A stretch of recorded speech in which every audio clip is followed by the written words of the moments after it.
تو جیسے نقش رومیوں کی دیوار پہ تھے ویسے چینیوں کی دیوار پہ تھے، ایک نقطے کا بھی فرق نہیں۔ بادشاہ کہنے لگا او کیسے فیصلہ کروں، تم نے کیا کیا ہے، سمجھ نہیں آئی تم نے کیا کیا۔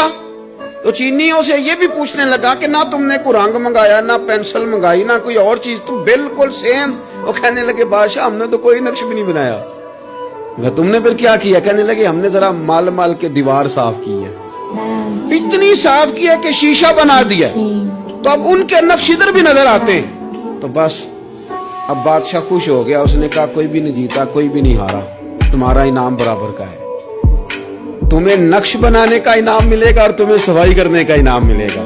امام غزالی کہنے لگے چل تو اس طرح کر، روز تو غسل کرتا ہے، دانت صاف کرتا ہے، بال کٹواتا ہے، ناخن بڑھ جائیں تو کٹواتا ہے، کوئی چیز ذرا تھوڑی بڑھ جائے تو چھوٹی کرتا ہے، تو کوئی لباس پورا نہ ہو تو اس کو سیٹ کرتا ہے، تو اس طرح کر، ظاہر پہ جو اتنی محنت کی ہے ذرا مال کے دل دھو، انشاءاللہ امام حسین کا فیض بھی نظر آئے گا، مولا علی کے جلوے بھی نظر آئیں گے، حضرت عثمان غنی کی حیا کا عکس بھی نظر آئے گا۔